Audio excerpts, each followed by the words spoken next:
Here we are. CJ, Hello. I need a natural light for my office that doesn't make me look like death at night.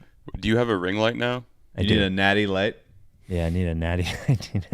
They should get into the lighting business. It could be a good vertical for them. You need a different color temperature for the light, which I'm assuming your ring light does not offer. Yeah, you got to warm that up, babe. Yeah, you got to have a warmer light. Can you send me one to buy? Yeah, I can do that. Because the above light in my office is terrible. Yeah, lighting coordinator, CJ Coyle. Gaffer. Yeah, that's right. When he shows up, CJ by the Coyle. way. When he shows up. That's right. Yeah. Yeah, fortunately with most things, as video calling production has shut up through the pandemic, there's a light for made by every prominent company. So there's also, I have this set up in my office where the camera is actually in front of a second monitor. So I put you guys behind the camera. So I'm like looking at the camera. But they make like these, what's it called? Like things where you can put a screen in the camera. It's like what do TV people use? Like news people. like a teleprompter. Like a teleprompter, but for a screen. I didn't know they made that. Man, Yeah, we have one. Is bad. We have a teleprompter at work, and it's pretty wild that they can it's a cool piece of equipment that it's just like a plastic box and then a mirror on it, and then you put your phone in it to like mirror the teleprompter that's displaying on your phone. Yeah. But it's like fucking $50 for the teleprompter. Meanwhile, it's just like a pane of a plane mirror. of plastic. Yeah. Yeah. You guys telling me I need a warmer light. I got a warmer light. Whatever. All right. Let's do this. They couldn't just let it end the way that I wanted it to end. There's always a little thing with this fucking team. The Rights to Ricky Sanchez podcast is presented by DraftKings Sportsbook. Sign up for DraftKings Sportsbook by using promo code RTRS.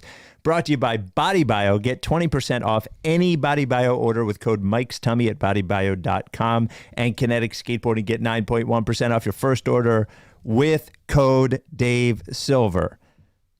It's looking more and more like it could be the year. I don't know. We'll have to talk about How could you this. fucking tweet that in the middle of this game, you son of a bitch? They won! Oh, my God. They won! You ridiculous. The Sixers. What? How long have we been doing this? Pathetic. Back in, baby. Sixers beat the Celtics. Also, we will go star hunting with a team that is winning, but still must be hunted. And the system plays in Brooklyn tonight and gets some fun chance. We will catch up with James Harden. Kinetic Skateboarding, where you can get the limited edition Spike Eskin is a Liar shirt for pre-order, designed by Abby on a baby blue long sleeve comfort colors t-shirt. It is beautiful. Will be pre-ordered for another week or so. We'll put the link right here in the description, or you can go to kineticskateboarding.com. You search Rights to Ricky Sanchez and use code Dave Silver for 9.1% off. If it's your first order, we don't believe in jinxes around here. It's either the year or it's not. Without any further ado, Amos and the Chef. Larry, sweetie, the man is here.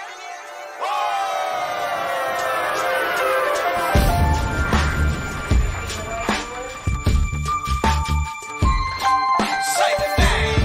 I say the name. I say the name. We were right, y'all. We were right. Even when it went wrong, we were right. We was right, y'all. We were right. So say the name. Say the name. We were right, y'all. We were right. Even when it went wrong, we were right. We were right, y'all. We were right. So say the name. Say the name. Say the name.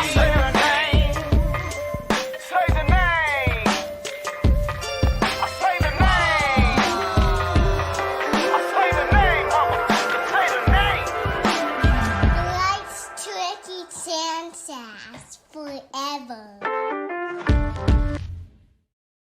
Welcome to the Rights Ricky Sanchez podcast. I'm Spike Eskin, along with a guy who never had a doubt. That is one, Mike LaVine. Yeah. A nice win overall, but man, does that ending leave a really stupid taste in your mouth. Doesn't it leave a dumb taste in your stupid mouth? Not doing it. I'm not going to do it. They won it. They could have lost it. I would like to welcome any dickhead Celtics fans who love to listen to the pod. Where are you? You listening? Fucking dickheads. Celtic fans listen when the Sixers win to writhe in our pain. I'm not. Dickheads. This isn't a taunting situation. I feel relief. I feel good about the Sixers generally. I feel great. A couple friends were texting like, "This is fun. Like, it's cool. Like, it's November. Like, if they win, it's great. If not, it's like a good gut shot, whatever." And I'm like, "This is torture. This game, watching this is painful. I have my fucking chest is constricting. It is brutal. I hate these guys. I hate Boston so much. I don't want to play them. I absolutely despise them. Derek White is so good. I think Derek White's the second best player on their team. Tonight he probably was the first best player on their team. He's incredible. I hate that the NBA just let Boston get Derek White for like fucking nothing. But they did the it. Sixers played did really, really well. They played They great. battled through a bunch of shit. Embiid and Maxey both had some struggles that they surmounted.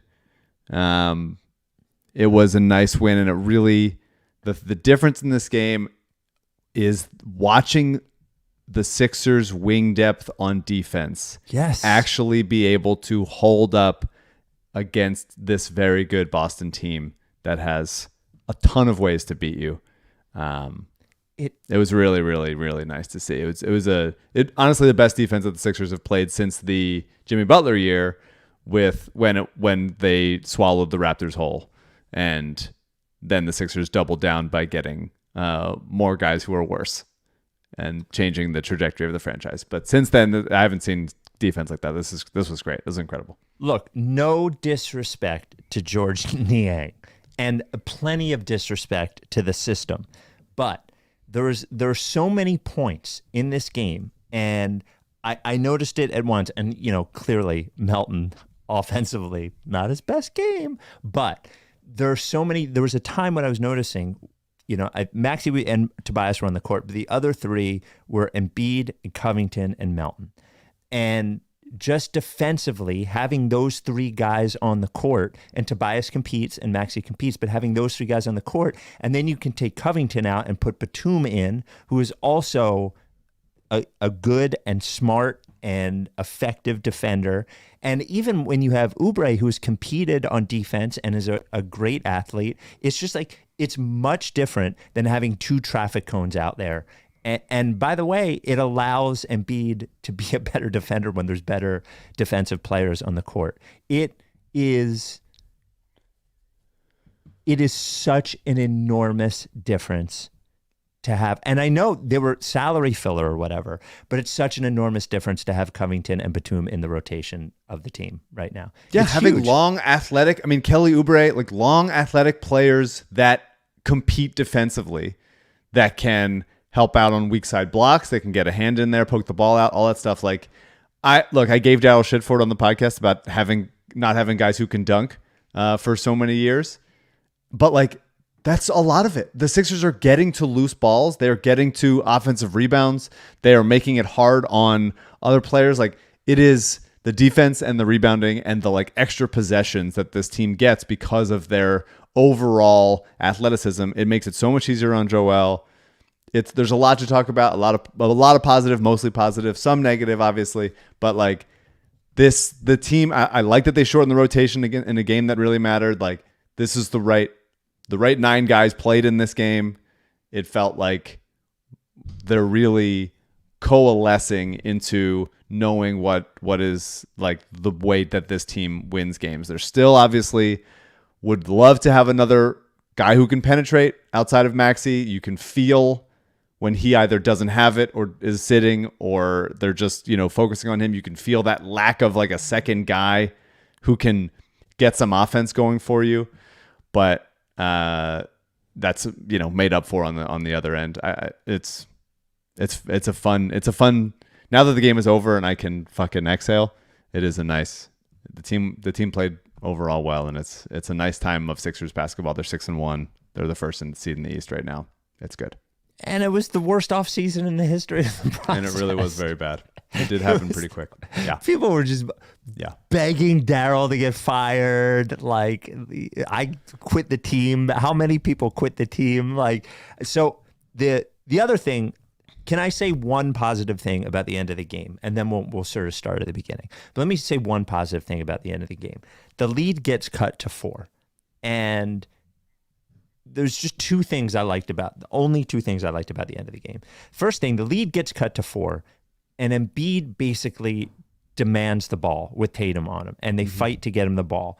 I like that he fucking fought to get the ball. I like that he basically put Tatum in a locker, like backed him up 15 feet in 4 seconds, and he hit that turnaround jumper. Whether he hits it or not, it's much better if he hits it, obviously. But I like that he demanded the ball. He got it. He got off a good shot, and he made it.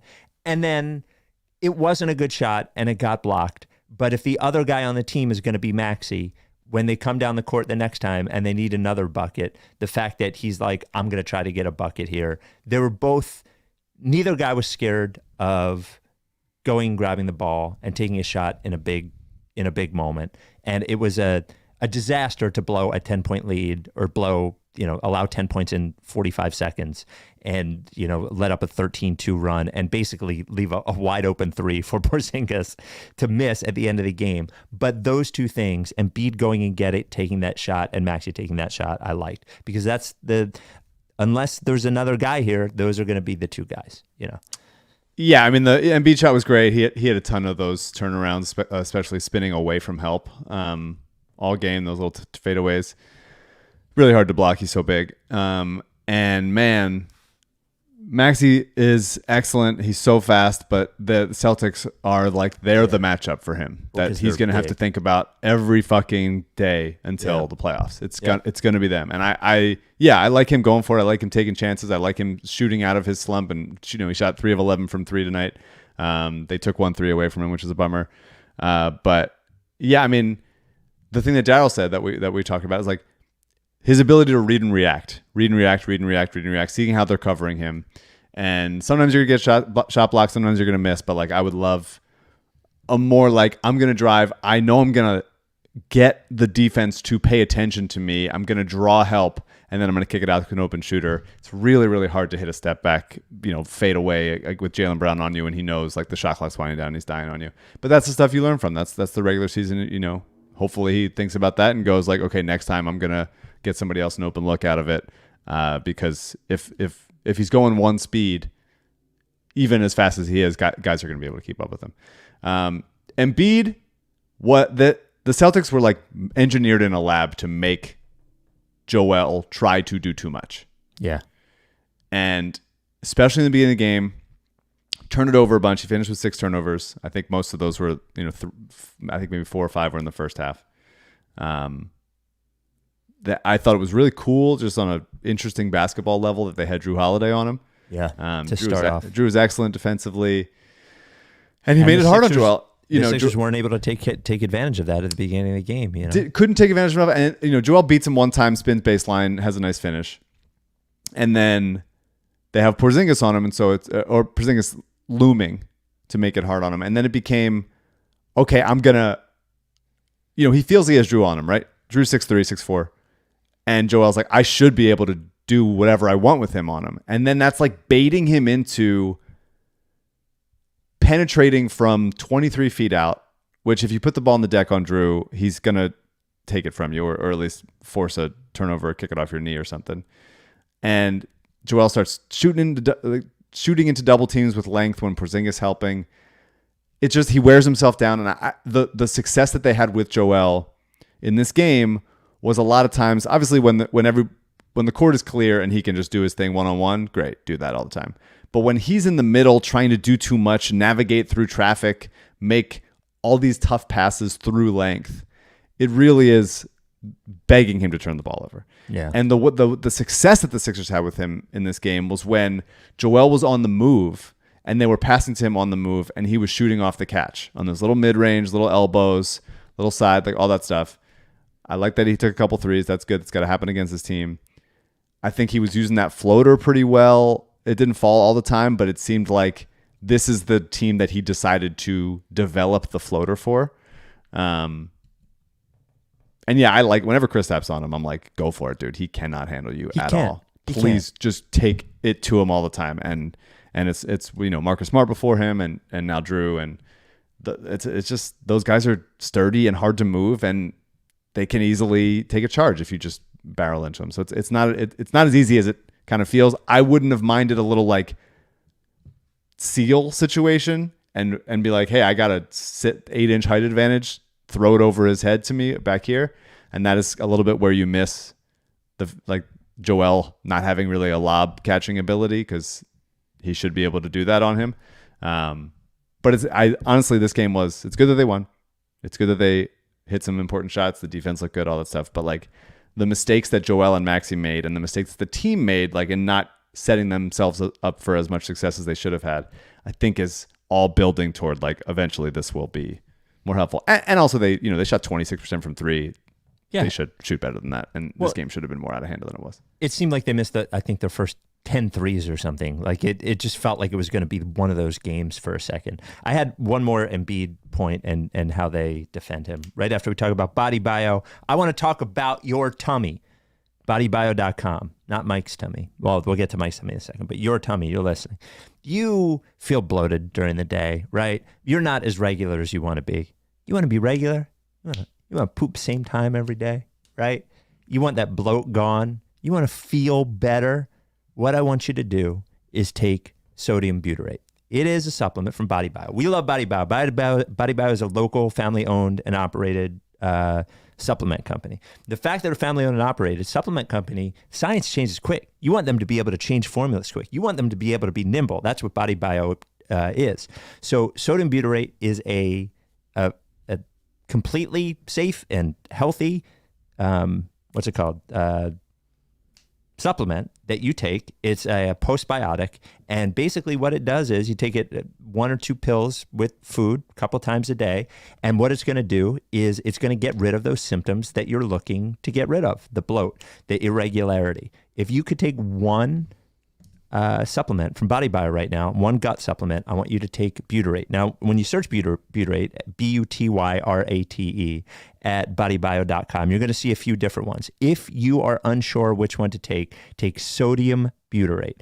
I promise you will see a difference. We've talked about so many of their supplements. I am a regular Elite user. Elite is all electrolytes, keeps you perfectly hydrated. I'm so hyped from the win. I can't even do the Body Bio commercial without stumbling all over myself. It's no added sugar, no artificial flavors, no artificial colors, none of those sports drinks that you're getting. You don't need that for electrolytes. All you need is the pure electrolytes in Elite. Put a little bit in your drink in the morning, a little bit at night. It helped get rid of my cramps completely. I had cramps in my calves, in my thighs, in my hamstrings, in my feet, all through the day, completely gone by taking Elite. Go to bodybio.com, bodybio.com. Use code Mike's Tummy. You'll get 20% off anything, anytime. Go to bodybio.com and use code Mike's Tummy for 20% off anything, anytime. So I'm watching Kristaps Porzingis try to guard Embiid, and then like Horford does not seem to have the same magic over Embiid that he used to have. And I just think to myself, and you mentioned Boston is a team that Maxey has to like look at, concentrate on, and figure out, okay, how am I handling these guys? Yep. I swear it's for the Celtics now it's just scheme. Like those two guys that are guarding you one-on-one, Horford cannot, Kristaps Porzingis cannot. And God forbid, if they lose to the Celtics in the playoffs this year, Embiid's got to fucking score 42 points a game.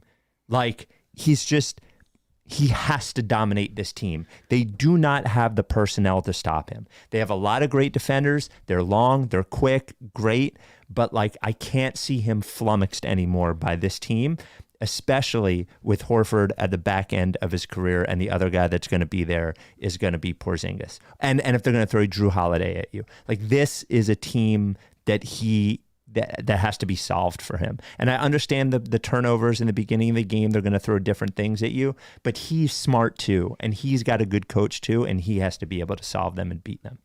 Yes. The solving it is one thing. I do think that they want Embiid to try to go 1-on-5. They would be happy for him to do that. And it's going to be up to Joel. It's going to be up to the other players in the team.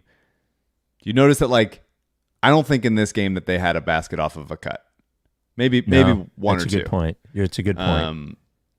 And I think that a little bit of they reverted back to like kind of what's comfortable, and they felt, there were a handful of guys that people were open. B-Ball Paul was open. Please, somebody pass B-Ball Paul the ball on a roll, for Christ's sake. It's been a full year of him setting screens and running to the rim. Yeah. Oubre was cutting and they didn't really find him a couple times. Like they had cuts down to the middle and had like a little spin baseline, but there was not the that's an easy pass to a cutting guy right under the basket. Maybe in some in transition they had some, but I just need Joel to. I like that he didn't foul Grift in this game. He tried it one time on Horford, and he like lost the ball, and he didn't try it again the rest of the game. I think that's good. You don't need to play basketball, finish with touch, be strong. But yeah, it's hard to know what the plan should be for Joel in these games, aside from get him the ball on the move and let him read and react patiently. And there was a few too many times where he wasn't patient, or he decided like, okay, I have Drew on me. I'm going to, there's 6 seconds left in the shot clock. I'm going to dribble to the corner and then take a like weird step back from there because the shot clock's expiring. Like they just make it hard on him, man. And I want to simplify the game for him.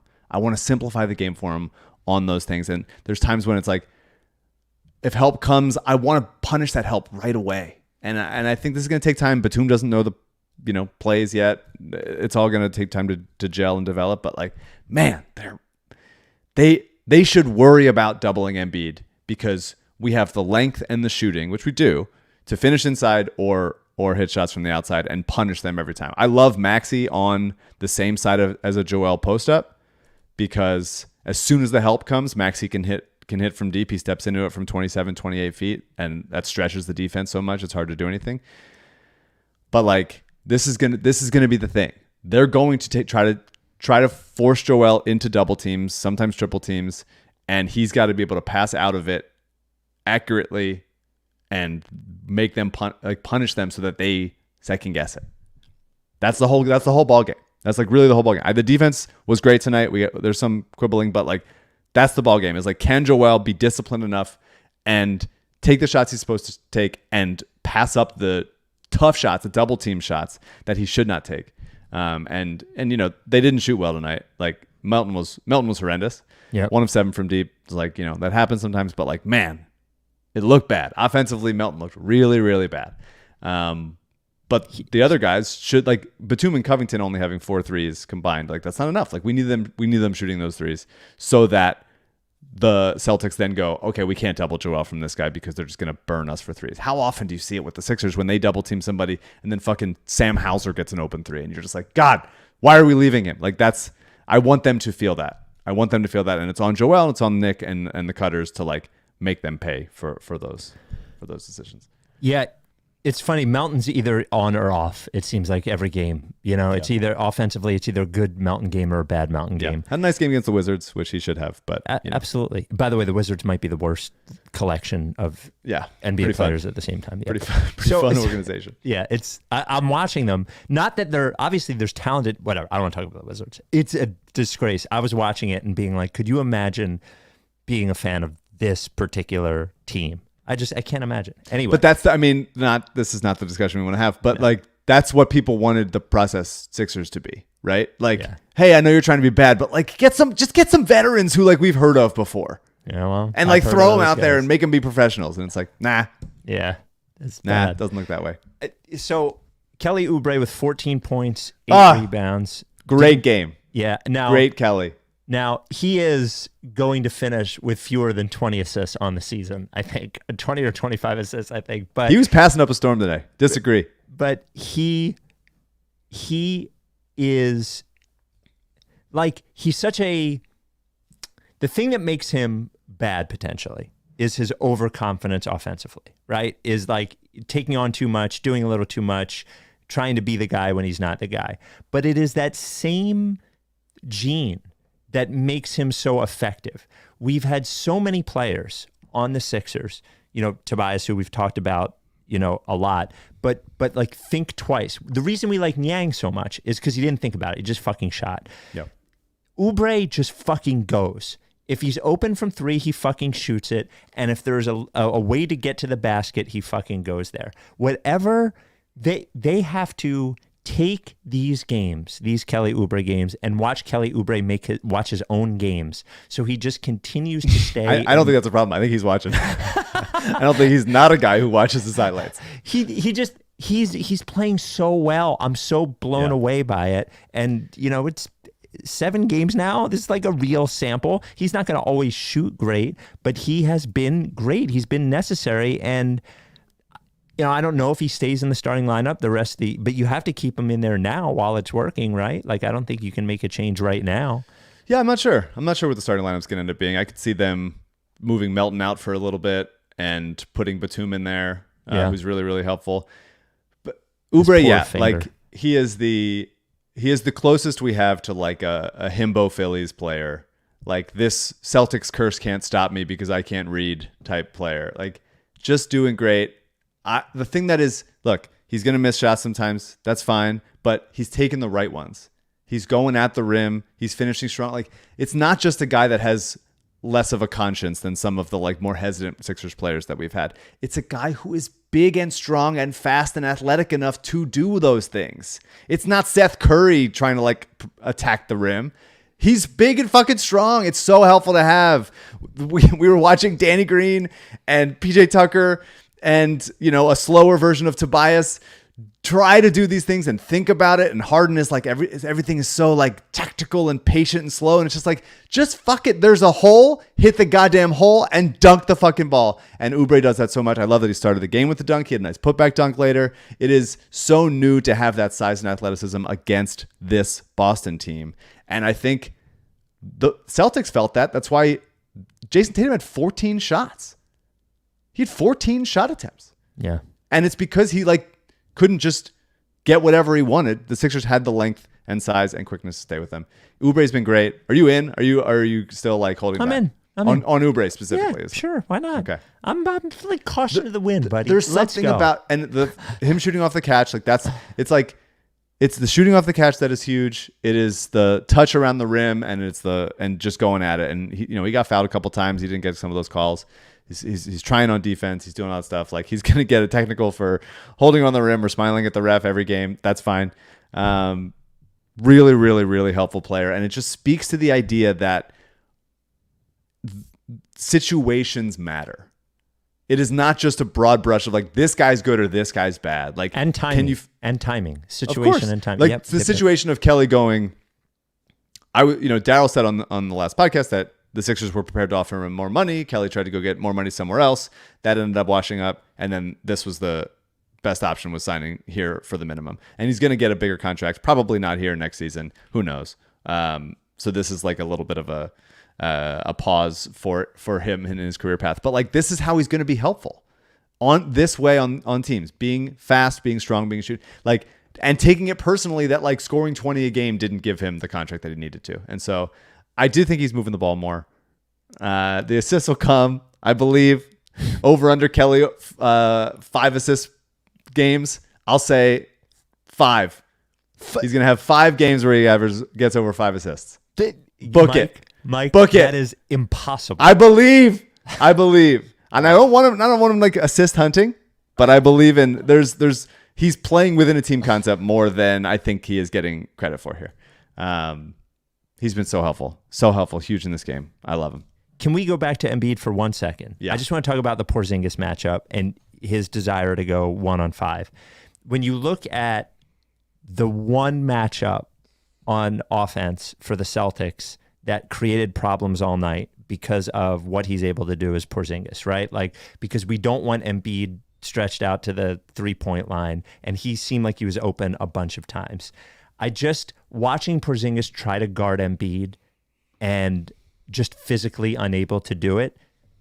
I just imagine in a playoff game getting 2 quick fouls on Porzingis and that really helping the Sixers. And that is the time when if that guy's on you, and Embiid historically sometimes has forced those things, to your point, too much. If the guy, but I just, which when it works, it's he nice. Looks helpless. The automatic 2 fouls in 3 minutes on the other team's starting Drummond. center is such a staple for Joel. Yeah. I also can see that. Yeah, I mean, he's just always struggled with if you have, I mean, like all rim protecting big men, if you have a guy on the other team that he's gonna have to cover that can stretch him out, he's gonna not really give a shit about them. He's gonna be like, I'm gonna contest a little bit, but like somebody else go get him. And the Celtics are such a tough cover for him.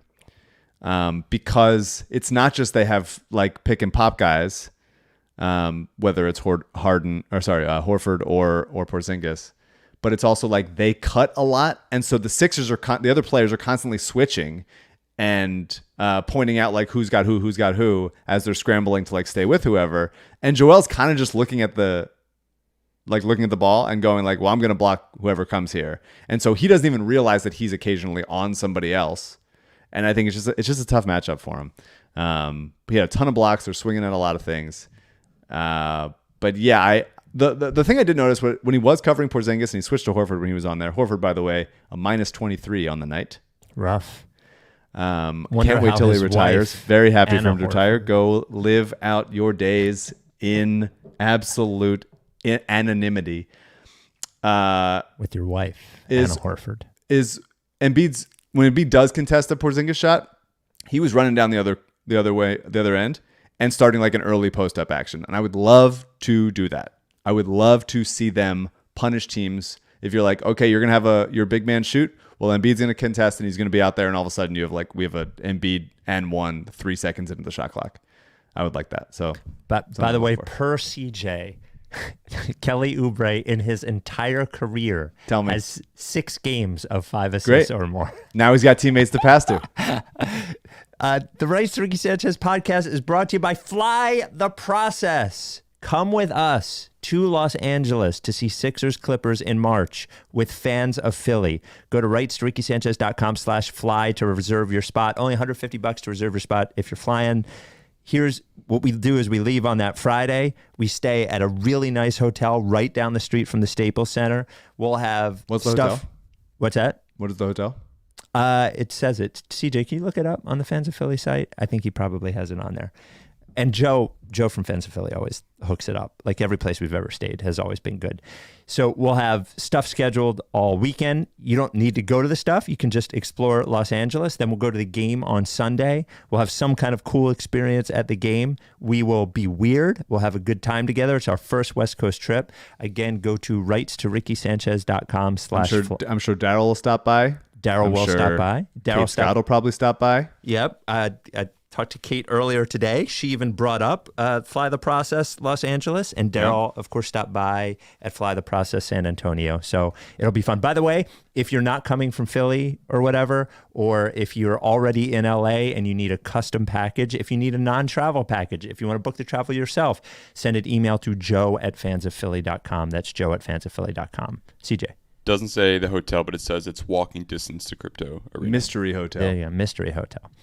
And and then also the limited edition Abby shirt. Spike Eskin is a liar. Wow. There you go. And the baby blue with the maroon. We know the reference, of course. It is a pre-order, a long sleeve t-shirt. Comfort colors are the best t-shirts. The reason we do them this way now, where we do the pre-order, is because we can use comfort colors. I love those t-shirts. If you bought the Ricky X shirt, it's the same kind of shirt. Abby designed this. It will be on sale one time, forever. Go to kineticskateboarding.com or go to the link in the description of this pod for the shirt. If you go to Kinetic Skateboarding, you can just search Rights Ricky Sanchez. You'll find it that way. Anything else on this game? This is a big win. So Mike. much on this game. Oh, really? So much more. I'm not even scratching the surface on this game. Jesus Christ. What else could you have on this game? Let's talk about Maxey. Yep. The floater was so on. I haven't done a good enough job of really like talking about how special the floater is. He's got different versions of it. There's the one obviously where he's like flying horizontally and it just like drops in. He hit one that was a like a little higher floater, more of a teardrop against Kristaps. That was really nice.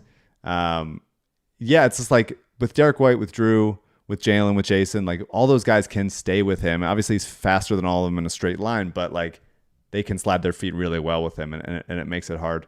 I thought that he did a good job of getting out in transition and getting easy buckets that way.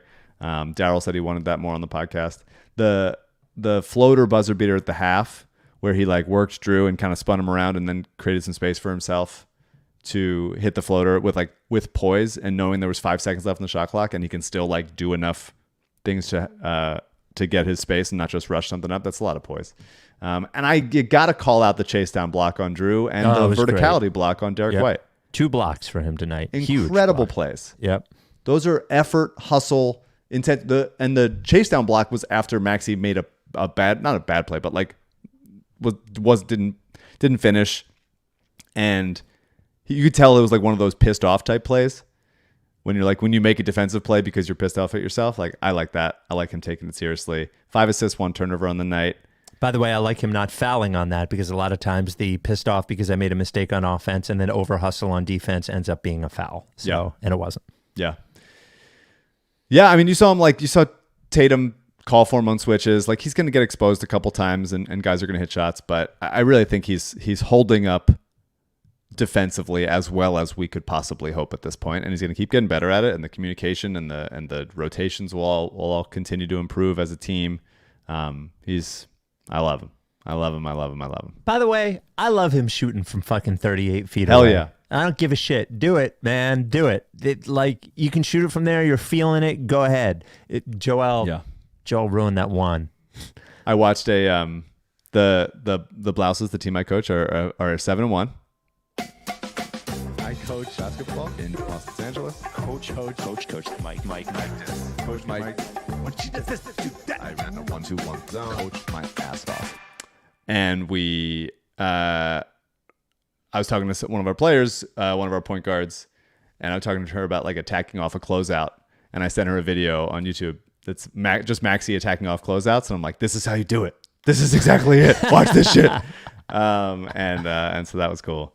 I love him. He's great, and he's doing such a good job of leveraging his shooting into his speed, into his finishing, and his floating and stuff. And the passing in the Wizards game was all the way there. It was excellent. Yeah. He was hitting that pocket pass over and over again. That pass was not available tonight. Well, it's harder. That's what it's harder to do it, and they'll find ways to do it. And that's it. This game felt like not the way that they had been winning other games, but to come up with a win even when the Celtics were taking away some of the stuff that the Sixers have liked to do so far this season is impressive.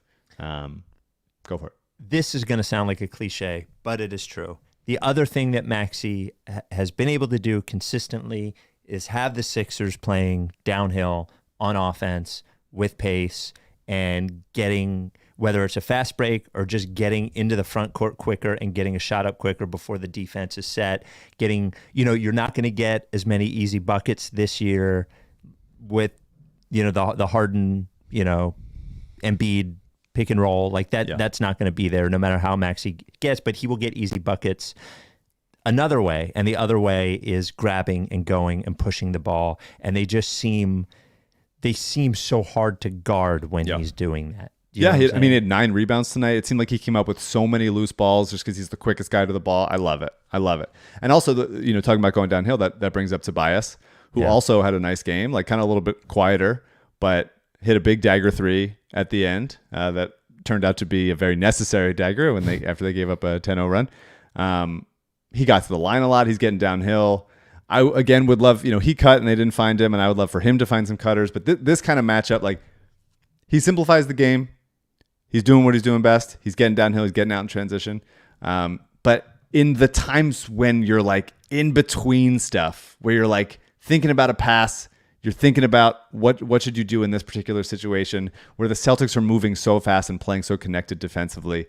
This matchup is where Toby's like limited processing speed is most felt. He occasionally will go like, oh, I need to like take my time here. And nobody else on the court is doing it, and so he looks a little bit slow sometimes doing it. But he's still willing to get those threes up, still getting downhill in transition when he has the ball in his hands, having a really, really nice just a nice Tobias season so far. Yeah, he's been good. We cannot have him on the podcast this year. I'm sorry.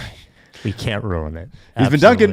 He's been dunking. Have you been noticing the dunking? Yeah, I have been noticing the dunking and dunking hard. Dunking hard. So another good Paul Reed game. I think this is good Paul Reed game. This is 3 straight games. Not that I'm Coach Spike or whatever, but the one thing that we were talking about at the beginning of the season is that he looked a little lost and he was trying to feel himself out. Maybe he had the Pascal Siakam thing, B-ball Siakam in his head. And he just went back to being B-ball Paul from last year. Yeah. He sets the best screens that a Sixer has set in the last decade. He finishes them. He stays there. He's solid, and he runs to the fucking rim, and he rebounds hard, and he plays good defense. And this was another good game for him. He was -1, but when you were watching it, it did not feel like they were bleeding points when he was on the court again. And I think Paul Reed's net rating with Embiid off the court for the year is like +6 or something for the year. That's good. If the Sixers are +6, per 100 possessions with Paul Reed on the court and Embiid off, that's going to be good. So I thought he played well.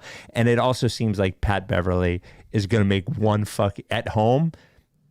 A bucket that Pat Beverly makes at home is worth 8 points. Yeah. That teardrop to end the third was what a joy that was. Fucking great. Absolute joy. Yeah. I wanted him to when he checked in, I was like, I want him to eat a Celtic. Just fucking start chewing. Just get him I want somebody to bleed. I can't believe it's taken this long for Pat Bev to be a Sixer. A Sixer, yeah. It's very good that he is one. B-ball, just doing little things. I do want to eventually get back to a place where B-ball feels comfortable taking wide open catch and shoot threes. I do. I'm not willing to just dismiss that after a couple games. No way in hell. I'll pass. But he's really gotten good at confidently, calmly punishing smaller dudes who are defending him.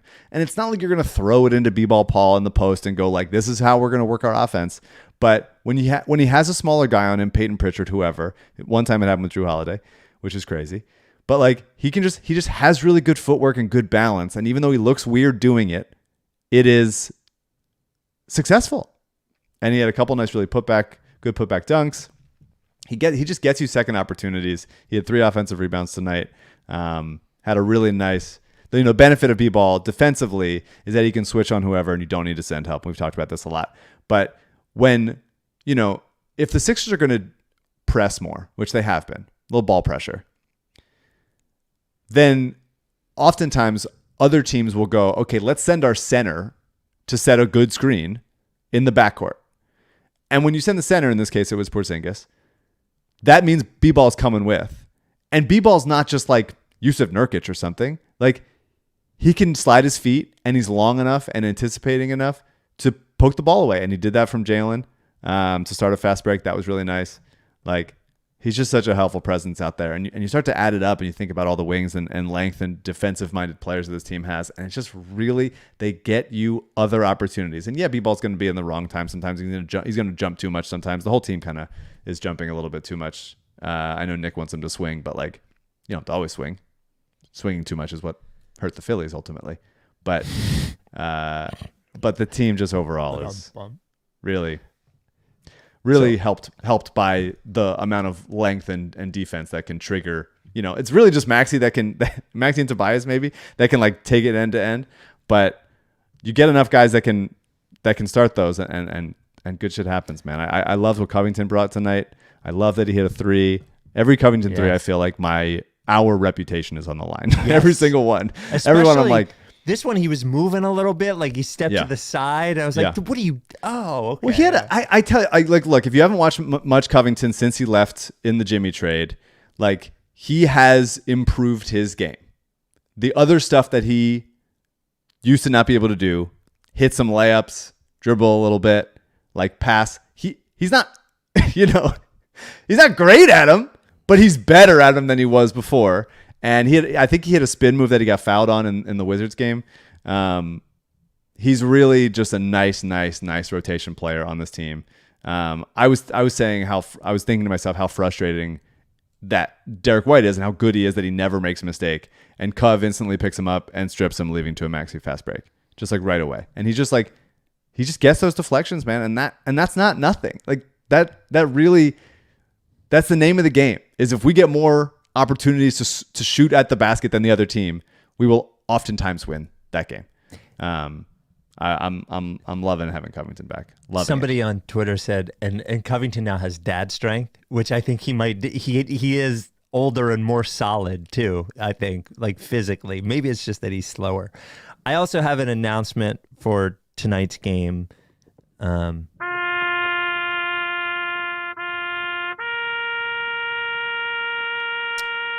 Furkan Korkmaz revival.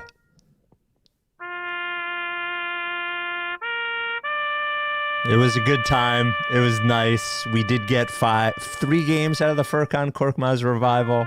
Mike, I think it's over. So I disagree. I think that they still absolutely need him to in times. His level of passing and handle and like herky jerkiness is going to be helpful until if this team decides to get a backup point guard. But some matchups aren't for everybody. This was not a Korkmaz matchup. He looks low for the matchup. I'm glad that he didn't come in the second half. Jaden Springer is too undisciplined for this matchup on offense. I'm glad he was not in this game. Like, in some games, you have to shorten up the rotation and say, like, this one's not for you. But then you open it up against the Wizards, against the Pistons on Friday. Like, I'm not willing to put it to bed quite yet. Although Batum being here and being able to do, like, not as much on-ball stuff as Korkmaz, but the passing connectivity that Batum has. Man, the level of comfort that I feel with him on the floor is so high. Batum, yeah, he's not going to fuck up. He's not going to fuck up. He's such a smart mover off ball. On defense, he's just seems to always be in the right place. You remember the Sixers didn't have anybody that could throw an entry pass for a couple years, and now Nick Batum is here and he's throwing one from like 30 feet away. It's really good. He did obviously have a very gross dislocation off the backboard. That was tough. It was really gross. I don't like looking at dislocations. I like looking at them, actually. That's not one of the ones that make me freak out. I know that it just looks weird, and you go like, okay, it's going to go back. I don't like looking at like an ACL tear or something. That's not so good. It happened once in high school. Jay Ciervo held up his finger. I saw it. It's fucking still haunts me. Yeah. Every time I played basketball after that, I was afraid that I was going to. Well, you jam your finger so much in basketball and just like mangle it. Both me and my dad's fingers are just like, my dad has like it's crazy thick fingers from just years of jamming them playing basketball. Just like, how's that even a human's? He's like not a big guy, but his fingers are fucking just jammed from years of absolute demolishment on a basketball court. And yeah, we talked about Melton for a second, but yeah, I mean, like, he's got to do less. I understand that he's playing backup point guard, but like that doesn't mean he should do more stuff. Like him going 1-on-2 in transition, like, don't do it. Can't do it. The shots are going to fall. I don't mind him taking them. Like, it's a bummer that he misses. It feels like he just can't succeed against the Celtics, which is tough. He looks at Drew Holiday and Derek White and he's like, I'm a kind of player like that, and just like doesn't quite get there. In the right matchup, I might consider moving him to the bench and letting him just be like the backup point guard and going like, let's have a little bit more size with Oubre and Batum or Covington or something in the starting lineup. Crazy enough, a friend of mine from high school, Smoke, is in the chat and remembers the Jay Ciervo dislocated finger. Wow. People don't forget. That is great. So, Mike, I'm looking at the DraftKings Sportsbook futures right now. With the Sixers at 6-1, they're still plus 2,000 to win the title. Still behind the Lakers, still behind the Clippers at plus 1,300. I think they haven't adjusted the odds yet. If you have the DraftKings Sportsbook app, it's worth $20 at plus 2,000. At some point this year, the Sixers are going to be plus 600 to win the title, and you can cash out at that point. DraftKings Sportsbook is our presenting sponsor. They are an official sports betting partner of the NBA. If you're a new customer right now, use the promo code RTRS when you sign up. You You get $200 instantly in bonus bets when you bet $5 on the NBA. It doesn't matter if you win. It doesn't matter if you lose. $5 on the NBA, $200 in bonus bets from DraftKings Sportsbook with promo code RTRS. Also, parlays at DraftKings Sportsbook. Also, when you're betting football, the same game parlays, obviously with basketball as well. Add up more bets, make the odds get higher, win more money, potentially. DraftKings Sportsbook. Basketball is more fun when you're in on the action. Download the DraftKings Sportsbook app now. Use code RTRS. New customers get $200 in bonus bets instantly for betting just $5. Only at DraftKings Sportsbook with code RTRS. The crown is yours. Gambling problem? Call 1-800-GAMBLER. And you got to be 21. See show notes for details. Nick Nurse has been great. He has. He's been absolutely great. Making a lot of fun faces over there. Getting pissed off, complaining to the refs. I like it. Constantly complaining to the refs. I thought that, it was frustrating to start the game when the Celtics had like 8 straight transition points. And they just cleaned it up. It didn't happen the rest of the game. And I like adjusting subtweet and not continuing to get burned by the same thing over and over again. So nice to see that. The team just feels really cohesive right now. And hopefully that happens over the course of the season. And we'll talk a ton about that third star conversation, but I'm ready to say that I do not want it to be Zach LaVine. Oh, okay. As far as like who the guy, we can only have one, right? We can only have one guy that we trade all the stuff for. Yeah. During the season. And I'm ready to say I'm taking Zach LaVine off of my list. Even though he's a great offensive player, I just think that it would change the identity of this team. He's so bad defensively.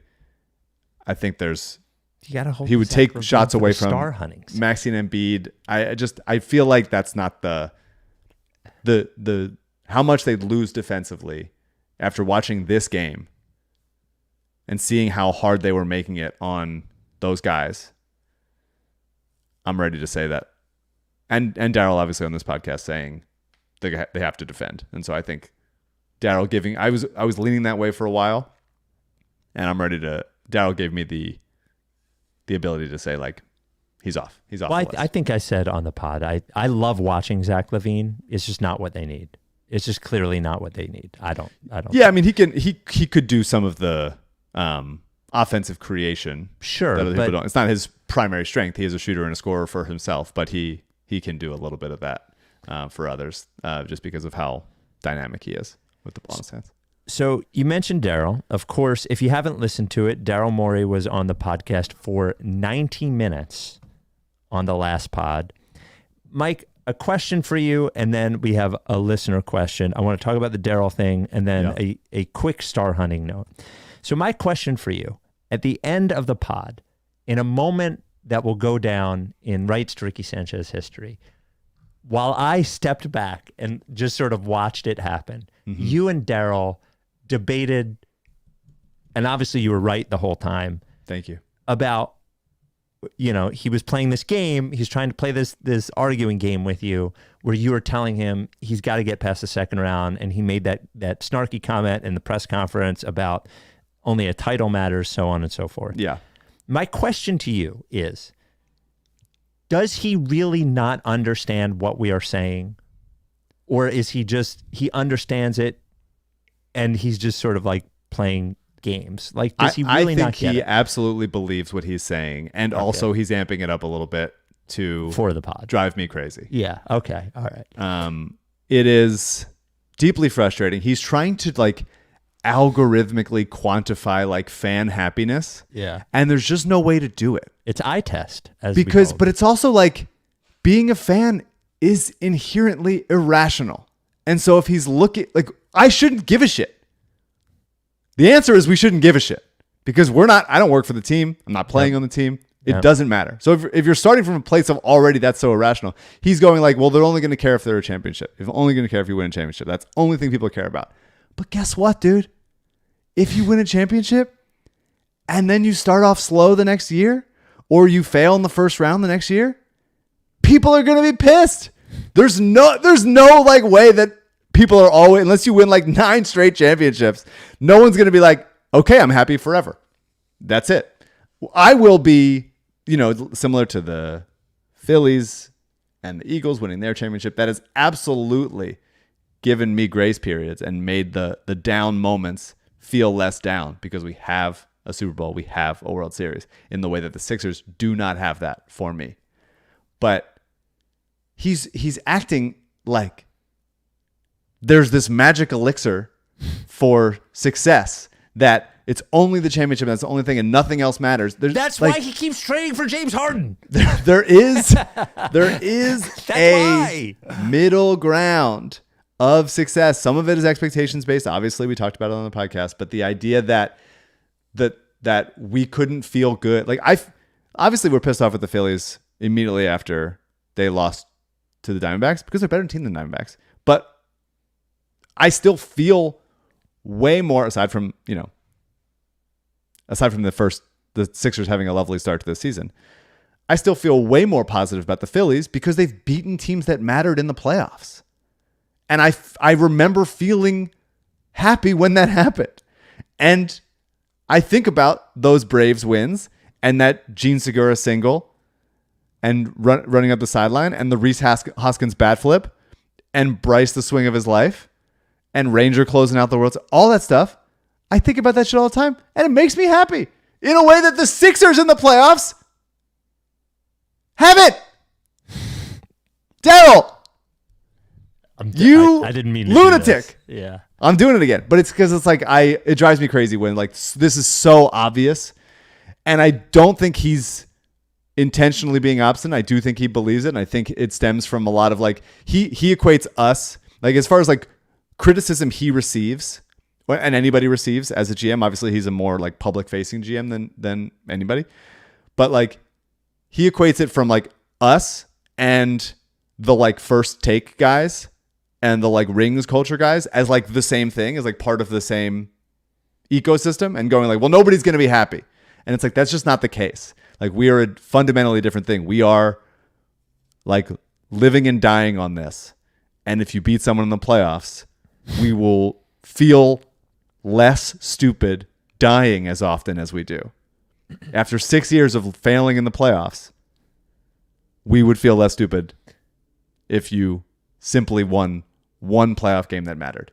And he's going to go, but what if they're not? What about the other thing? What if they weren't good? What if somebody was injured? What if just beat somebody in the playoffs? Beat somebody in the playoffs that mattered, and the vibe will be more positive. We'll deal with it. We'll figure it out afterwards. Let's actually. But fundamentally, again, he doesn't have to care about that. He doesn't have to. That's the thing. Yeah. Like, he doesn't have to. He wants to. He wants to be like, this. There's actually a flaw in this logic, and it's that I understand. Daryl, understand fans more than the fans do. Wrong about the backup center. Wrong about this. Ridiculous. Thank you for coming on for 90 minutes. I will argue about this forever. So on the podcast or on Spotify, the Spotify question of the pod was Daryl's proposed poll. CJ put up there. Should from Daryl, should I aim to win a title or beat a good team in the playoffs? Here are some answers. This is from Joe. And that's not, again. But we got good answers. From Joe, win a title against bad teams only. Remy says, this is like saying, should I aim to go to the moon or to go to space? Aim to win a title, but if you fail, at least beat a good team once to give us some relief. Jonathan says, the cringeworthy moment on the pod was your evaluation of the Phillies making it pretty far in the playoffs but failing to get a ring. That's GM logic, not fan logic. Title or you're fired. And then finally, JK says, I'm 15 years old and I haven't played the NBA yet. Should I aim to play in the NBA or make my high school varsity team? Wow. Getting absolutely roasted by a high school kid. Oh, and JJ27 says, what a fucking asshole. Yeah, people were pissed at Daryl for his sort of blasé demeanor toward the Phillies generally, and the institutional failure that the Sixers have had year over year. Yeah. Yes, you've been good in the regular season. No, at this point, it's not going to matter until you do something in the playoffs. So first, let's reassess after a reaction, you do something in the playoffs. A reaction from Weekly Becky on the Daryl call, and then I had a call that will get us into Star Hunter, and I think it sort of refers to your Zach LaVine call, your Zach LaVine point a little bit. 833 Lickface. What does the Sixers organization warn and or inform the players about with regard to the rights to Ricky Sanchez. There's no way it doesn't come up. I've been so curious about this. I laughed myself thinking about it. I'm just wondering either if you know, like, okay, Lauren Rosen comes into the room during orientation to give a presentation on the Sixers media landscape. Rights to Ricky Sanchez slide comes up in the PowerPoint. Either do you have any intel on what it says, or can Mike kind of portray various scenarios of what it might say? Y'all are wild. I'm having a really good time this season. Okay, bye. I do not think No. that we are a slide No. in a Sixers training facility. No. As much as I would love for Lauren Rosen to do that, Lauren is great. I like her very much. I don't think she's warning anyone what we are like. There's a Daryl on his podcast own here. Yeah. listens to the podcast and occasionally chimes in. I doubt, like, Tobias was the last player to be on the podcast. Mo Bamba, Mo Bamba, sort of player. Yeah. prior to him being on the playing for the team. Yeah. I don't think that there was any warning. I don't think that there was any. No. I think they're just like hopping on a microphone and going like, "Who am I talking to?" So I like the idea that if we were sort of like imagine like the J. Edgar Hoover FBI, if we were sort of on the wall, maybe during the Colangelo regime we would have been, but not now. I think we're just part of the people that are occasionally screaming. So we got this one, 833 Lakeface. Hey guys, it's Matt. Just wanted to call. I just started consistently listening to you guys, even though I've been a TT peer since the days of Roko's inception. So awesome to have him back, and also great to listen to you guys. I really love the episode with Daryl and you guys. I really thought it was cool to have, a GM kind of going back and forth, and to be able to hear Mike being able to try to tell him what, success is to us fans was awesome. My question for you guys is this, though. With the emergence of Tyrese Maxey and the way he's playing right now and the player that we think he's going to become, where do we think this team can, land in terms of the depth of the Eastern Conference? Is it possible that with Maxey playing as well as he's playing now and with as good as Embiid is, can we be, the 1 or the 2 seed? Also, Spike, I'm a PT. Good luck on your surgery, buddy. If you have any questions, feel free to give me a call back. Thanks. So that brings us to today's star hunting.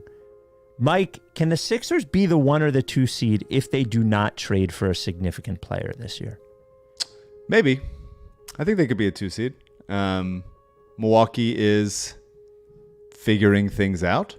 They are currently in a tight game with Detroit. Tight game with Detroit. They're not good. Detroit. I like Detroit. Yeah. My Pistons. Yeah. There's no reason why this team can't win a lot of regular season games. I'd care less about it if they finish. I want them to finish top 4, but the rest of it doesn't matter to me. It's more about figuring things out, figuring how they can win in different ways, allowing Joel to work through his fighting through double teams and finding guys, and allowing Maxey to take on all those stuff. I think that matters so much more than where they finish. But I think absolutely they could keep just winning games and get hot from 3, and they haven't been hot from 3 this year, have they? It feels like they haven't had a good, maybe against the Wizards, but it doesn't feel like they've had those. That doesn't count. 55% from 3 type games yet. They've been winning in different ways. So then here is a star hunting player. Now, of course, star hunting we will do once a week as we have draft picks now, and Daryl will potentially look for the third big piece of the. We haven't brought this player up. I'm curious about your thoughts. They're shooting 39% from 3 as a team coming into tonight. So fifth so far, but they probably will drop down to 8th or 9th after tonight. Spike, Mike, CJ, Daryl, Brendan from New York calling.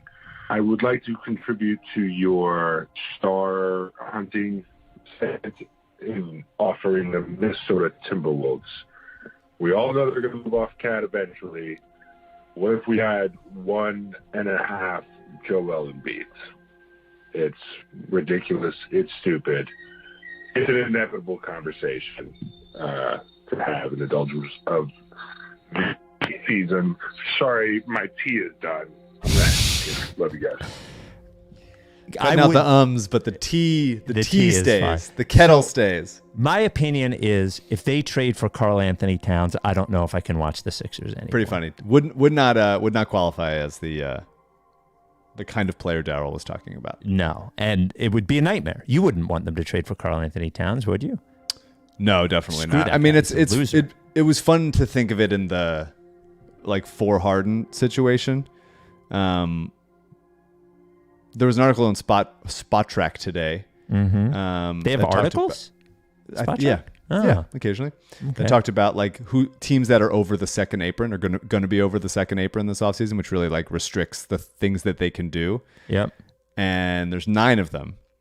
And if any of these teams go down, start losing, having less success, I think they will be less likely to want to do that. So here are the teams. Okay. Boston, obviously, some of these are not going to happen, but Boston, Denver, Golden State, those are all, Mm-hmm. Milwaukee also, Phoenix also. None of those are going to be at risk of doing that. No. The Clippers, I think we are maybe on the no-fly list trading with the Clippers. The Lakers, the Grizzlies, and the Wolves. The Grizzlies seem to be the most likely team. Obviously, they've had a really rough start to the season. Obviously, Ja's hurt, but Minnesota could do something, but doesn't feel right for us, right? They're not going to trade Ant. Yep. They're not going to trade Jaden McDaniels, so it would be Cat if it's and I don't somebody. want Cat. No. And that'd be tough. Maybe in a 3-team trade, but Memphis is the interesting team for me, and so that opens up the Marcus Smart conversation. Yeah, because it would be him, right? I mean, they're not trading Bane, they're not trading Jaren Jackson, they're not trading Ja. They're probably not trading Ja, and I don't want Ja really, to be honest with you. So yeah. So here's the other. I had one more star hunter for you today. Not the Minnesota Timberwolves, the Portland Trailblazers. They're 3-4. Jeremy Grant is signed through his age contract 32 season. Not the contract, man. He makes I'm not saying to trade for him, but what I am saying is he's making $27 million this year, then 29, then 32, then 34.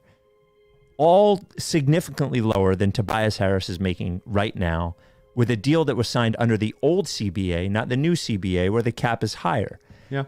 Also, Jeremy Grant is 29. You're basically getting his prime years.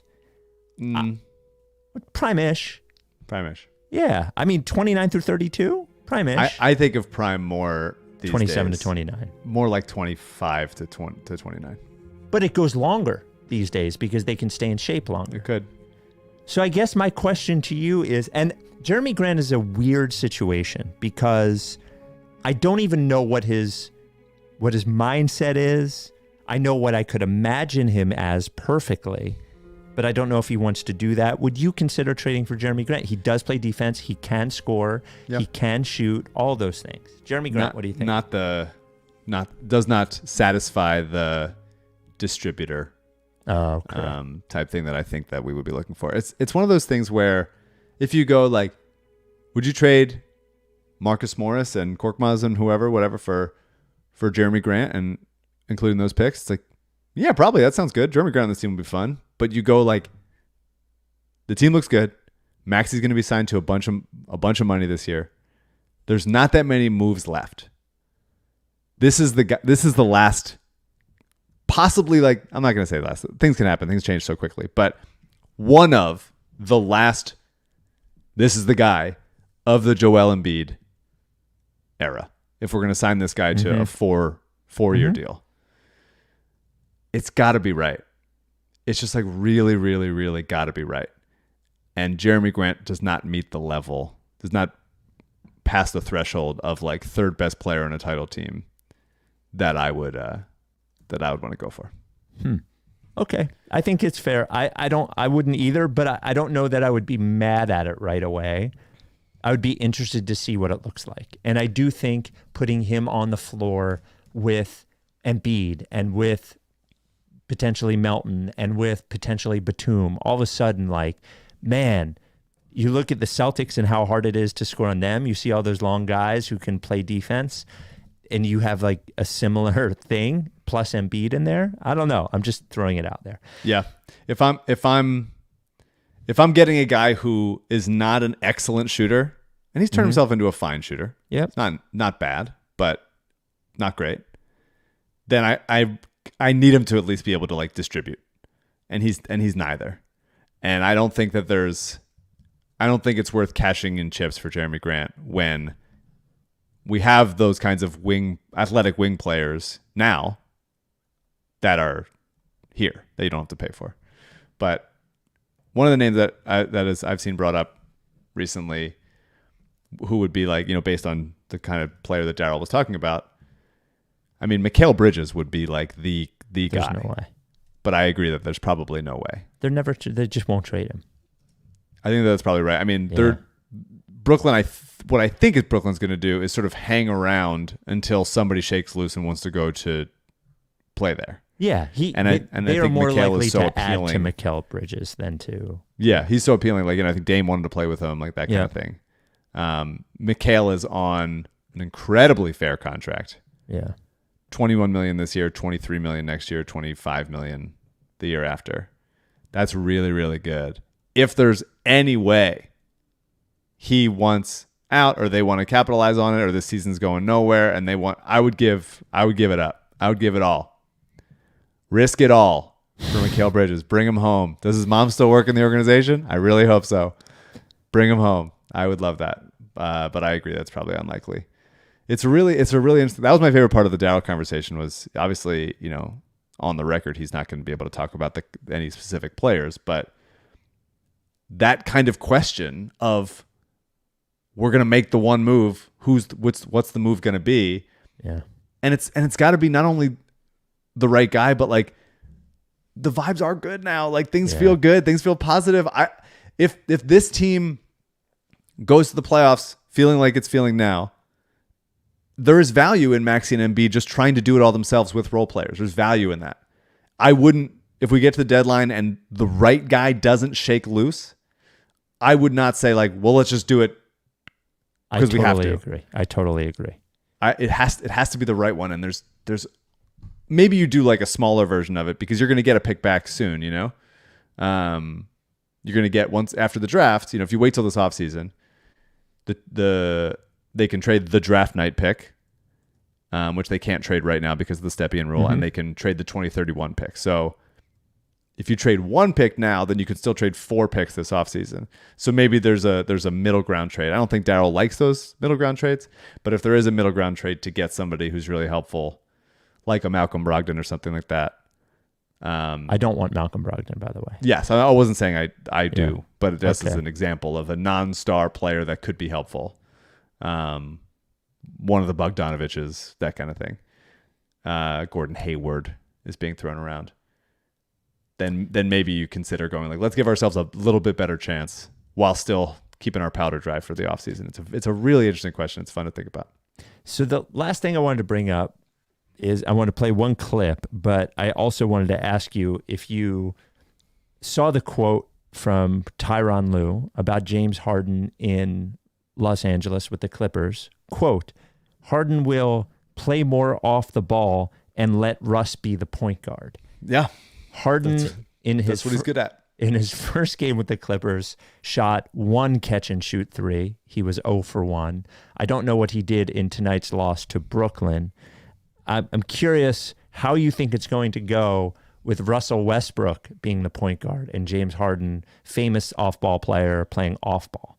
Well, they've at least played together. This is now their third go-around together. Mm-hmm. Yeah, it's definitely going to take time. I wouldn't rule out the idea that like they do. Zach Lowe mentioned how hard. Why can't what the Clippers look like what the Brooklyn Nets looked like when it was Harden, Kyrie, and KD? I think the answer is like they don't fit together as well.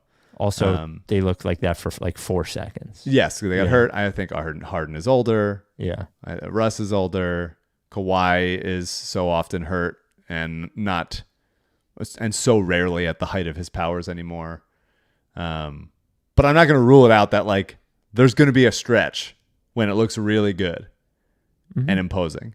But I kind of never thought it was going to work. Even though they do need his passing, I just don't feel like those are the guys around it. And poor Paul George is going to play 48 minutes because he's the perfect fit next to all of those guys. Yeah. And without him on the court, they're pretty helpless. So, and then wondering if you saw this clip with James Harden at the free throw line in Brooklyn tonight. And it did affect him right through the playoffs in that Milwaukee series as well. And there's a lot of factors to the dissolution of that group, but to your point. Yes. The That's a Brooklyn good crowd chanting Daryl Morey. That is a very nice Philadelphia level chant from the Brooklyn crowd. Yeah. Obviously, it's not as full of a chant. That would be reverberating around. Yes. I wonder what chants are going to be happening at Wells Fargo Center when Harden makes his return. But man, what a 2 win. losses to both New York teams, and those Knicks have been looking rough.